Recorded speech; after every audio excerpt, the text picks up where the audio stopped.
Car dealers, the world has changed. Lots are full. Interest rates are sky high. Buyers are being careful with their money. If you don't adjust your marketing strategy like the top 1% of dealers do, you're going to get left behind. So what strategy am I talking about? I'll get to that very shortly. But first, we need to understand the following. Exactly how has the market shifted? What does that mean for a car dealership today, tomorrow, 24 months from now? Most importantly, what do you need to know if you want to come out ahead? I'm Jim Flint. With over 25 years of experience in the automotive industry, I've helped my clients earn more than $290 million worth of profit as an agency partner. I've also helped generate more than $20 billion worth of income. But that's not the point. My goal with this channel is to help dealerships navigate the space and come out on top. So what do dealerships need to be paying attention to in today's market? First, consumers are no longer lining up to buy cars. Their higher interest rates, government subsidies are down, and inventory is growing. So it's definitely more competitive. And you can't lower your advertised price because manufacturers have placed restrictions on your advertising. And finally, as you likely know, with higher interest rates, there are higher carrying costs for the inventory that you currently have. So what does this all mean for you? It means that if you want to make your sales goals over the next 6 to 12 months, your advertising strategy is going to need to meet these 5 requirements. First, you want to be consistently profitable by targeting actual buyers. Put $1 in and get $3 to $10 back. Second, quick and accurate feedback. It helps you reduce data cost and inventory costs. Number 3, work fast. Each month counts. Each day counts. Each hour counts. You can't afford to wait 3 to 6 months to figure out if the ROI is working or not. Number 4, be affordable so you don't burn through your advertising spend too quickly. And number 5, scalable. You can secure continuous growth month to month instead of relying on a one-time gamble. And you want to compare options because now that you know the 5 requirements, let's look at some of the most widely used strategies today and see how they stack up. Option 1, TV and billboard ads. These ads have been around since the beginning of the automotive industry. I know that profitability matters. So 99% of the time, you don't know that much about billboards or TV and what kind of return on investment they're producing. You could look at top line growth, but there are so many other factors that are much more measurable. Number 2, on the feedback loop. What about when it's unmeasurable and you have poor measurement? Again, with only top line numbers. That's what you look at.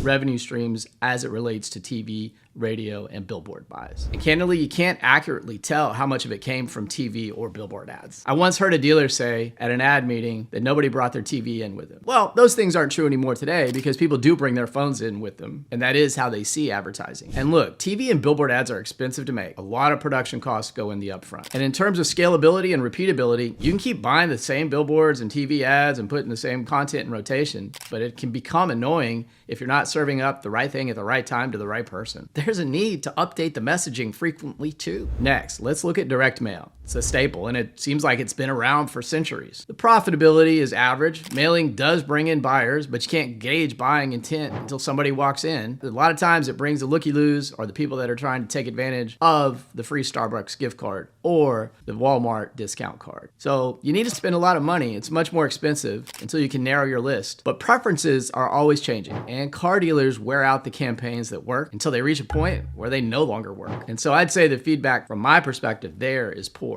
Again, you have no idea if they're interested until they walk in. And even when they do, sometimes you don't know because we don't collect the information correctly. The speed, it's average. Mailing's faster than billboards and TV, but much slower than digital. Look, in terms of affordability, it's average. Printing is expensive. You pay a lot up front. And if you're mailing a big chunk of your market from the start, it's not going to be cheap. And then finally, let's look at scalability and reliability. Again, I'd call it average. The reason being, to scale direct mail, you need physical operations, logistics, headache, mailing list. It's much harder to scale. Option 3, Facebook ads. Now let's fast forward to the modern day with our first digital strategy to take a look at, Facebook ads. I'd say profitability is average. Facebook ads can be very profitable, but it depends on several factors like creatives and targeting. The thing about Facebook ads, you need to spend some time and money before you get your first profitable campaign. Plus, Facebook has a reputation for shutting down high-performing campaigns and killing finance-oriented solutions from the get-go. That's right, finance-oriented solutions. Your dealership is known as a place where people can finance vehicles. The demographics are very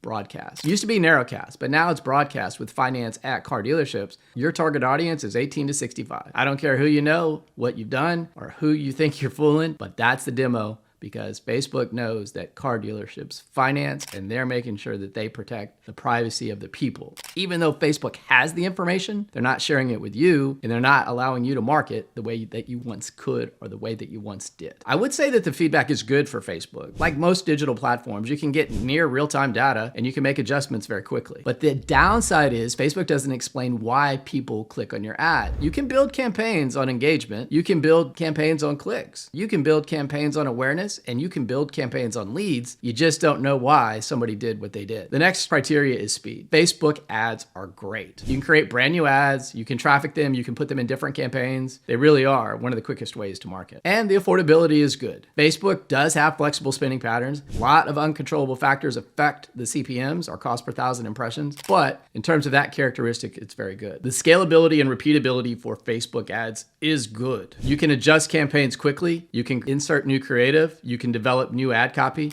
However, be ready for inconsistent deliveries, and anywhere in the world they can flag your account. And if they do, get ready for a potential Facebook ban. Even if you do well, performance can suddenly drop and you may not be able to get back to where you once were. So now let's move on to what I think is the best marketing for 2024. It's definitely new and improved. It is a digital strategy, and let's see how it stacks up against our previous option. The profitability here is great. This strategy only goes out after audiences with high buying intent are recognized. The feedback loop is great. Just like Facebook, the feedback is almost instantaneous. You could actually set your business cadence to review this on a daily basis. But unlike Facebook, you know exactly why someone clicked due to the nature of the platform and its integration with your website. The speed's incredible. You can get set up and watch results the next day. The affordability is good. Like Facebook, you're bidding against other people, so some of this is dependent upon how competitive your competitors are. The scalability and repeatability. It's great. Once you find something that works, you can stick with it as long as you want, but you can also introduce other iterations. To me, one of the big edges is over Facebook, where you won't suddenly get shut down. And you can grow predictably because your cost won't fluctuate that much once you get settled. So what's the strategy that dealers need to adopt in 2024 if they want to survive? The strategy I'm talking about is Google Ads. Now, I know what you might be thinking. Google Ads, isn't that old news? It's not just about using Google Ads. Google is a platform, and like any platform, it depends upon how you use it. To me, it's like comparing a pro baseball pitcher to people playing catch in the backyard. Yes, you're both essentially throwing a ball, but the complexity of a major league pitcher is much more than somebody playing catch with their dad. If you want the best results with Google Ads, there are 3 essential pillars that you need to go after. And here they are. Pillar number 1, profit sniping. Let's go after the most profitable pillar first. It's our secret weapon that I've used to help my dealerships make over $290 million worth of gross profit through the years, mostly through the use of Google Ads. I call it the profit sniping method. It's a system I developed that helps us pinpoint the most active buyers in a market at any given time, while avoiding the tire kickers that are online shopping. So how does the system actually work? Look, in order to drill down on the ideal buyer, there are 3 key elements. 1, location. 2, money. 3, intent. In other words, where are the best locations in the region where the household income is the highest, so that I can target accordingly. How much income are they making? And are they actually looking to buy a car? Better yet, what kind of car are they looking at? How do you actually find the information? Well, there are 3 main sources of data that you can utilize. 1, Google's data. 2, your data. 3, the marketplace data. So Google can show you the keywords and the people and where they are and what they're searching for, as well as which one of your ads are working most efficiently and most effectively. But we want to go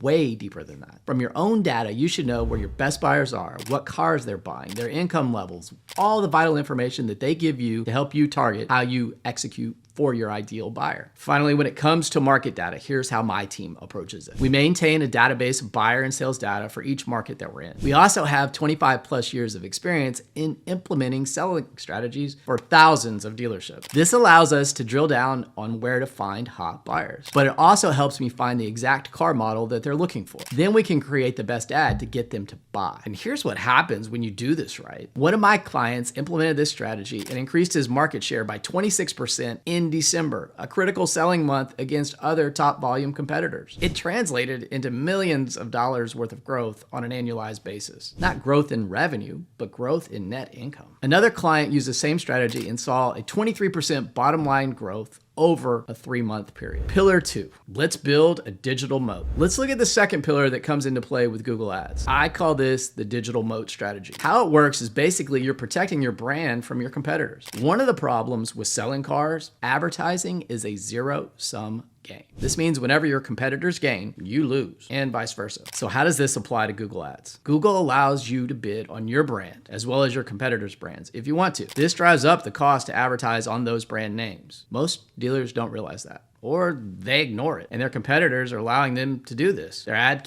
costs keep going up, and they can't figure out the reason why. For example, a client of mine was trying to advertise on Google and had no idea their competitors were bidding all over their brand and skyrocketing their costs because they didn't have an exact match campaign for their dealer name. What we did was develop that exact match campaign for dealer name, thus forcing people who were trying to be somebody that they weren't to pay a premium. We amplified the bid within Google Ads by 900%. Now, it seems counterintuitive that you'd be willing to pay $50 for a click, but in terms of relevance, which is David's Goliath for Google, you would only pay $1, $2, maybe $5 if your competitor's coming after you. But because of Google's quality score, they are going to end up paying $50 per click. And it doesn't take long at $50 clicks for them to stop buying your name. It works every time. Guaranteed. Within days, they became more profitable because other dealers stopped buying their name. They were able to scale their ads. That's what I do. However, one word of warning. You want somebody in the system who understands the system. I don't know how many CEOs are actually in the Google Ads backend,